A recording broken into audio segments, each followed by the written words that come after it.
এই ভিডিওটা একটু খেয়াল করে দেখবেন সবাই। মা বাবা দুজনে কিন্তু খাবার খাচ্ছে, আর বাচ্চাটাও কিন্তু খাবার খাওয়ার জন্য ওখানে এসে গেছে। এই যে দেখুন, বাচ্চাটা আসতেছে। আসার পর যখন ওখানে খাবার খেতে বসে যায়, নিয়ম অনুযায়ী মাই কিন্তু খাবার দেওয়ার কথা ভাই, কিন্তু মা খাবার দেয়নি। বাবা কিন্তু বাচ্চাটাকে খাবার দিচ্ছে ভাই। দেখুন, বাবাই কিন্তু খাবার দিচ্ছে। এখানে একটা বিষয় লুকিয়ে আছে, আসলে মা তো সন্তানদেরকে খাবার খেতে দেয়, কিন্তু এখানে বাবা দিচ্ছে কেন ভাই, এই জিনিসটা বুঝতে হবে। তারপর দেখুন, বাচ্চাটা যখন ওখান থেকে একটু মাংস নিতে চায়, মা দেখুন কীভাবে বাচ্চাটা হাতটা ওখান থেকে সরায় দেয়। সরায় দেওয়ার পর দেখুন, তার খাবারগুলো অর্ধেক পরিমাণ করে দিয়ে, বাচ্চাটার খাবারগুলো দেখুন কীভাবে অর্ধেক পরিমাণ করে দিচ্ছে। দেওয়ার পর ওখানে হালকা একটু মাংস দিয়ে, মাংস কিন্তু বাচ্চাটার ওখানে দিয়ে দিল। দেওয়ার পর দেখুন, বাচ্চাটাকে ওখান থেকে চলে যেতে বলে, আর বাচ্চাটাও চলে যায়। বাবা কিন্তু এই জিনিসটা দেখে বাবার মোটেও ভালো লাগেনি। দেখুন, বাচ্চাটা চলে যাচ্ছে।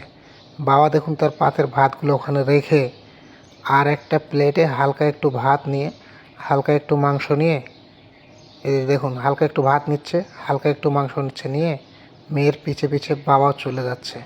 কারণ একটাই, ওই মা কিন্তু বাচ্চাটার সৎ মা হয়, নিজের মা নয়। নিজের মা হলে তো বাচ্চাকে খাইয়ে দিত ভাই।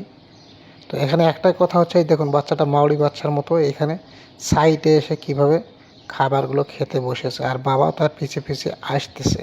এখানে একটা কথা হচ্ছে ভাই, স্বামী স্ত্রীর আগের মাথায় অনেক সময় ডিভোর্স দিয়ে দেয়, ডিভোর্স নিয়ে নেয়। তারা হয়তো দুজনেই সুখী হয়, কিন্তু তাদের যে বাচ্চাটা থাকে সেই বাচ্চাটা কিন্তু কখনো সুখী হতে পারে না ভাই। এই যে দেখুন, যে বাচ্চাটাকে আদর করে মা বাবা খাইয়ে দিত, সেই বাচ্চাটা দেখুন একা একা কীভাবে খাবার খেতে বসে গেছে। মায়ের কোনো খবর নেই। বাবা অবশ্যই এসেছে, কিন্তু মায়ের কাজ কি বাবাকে দিয়ে হয়?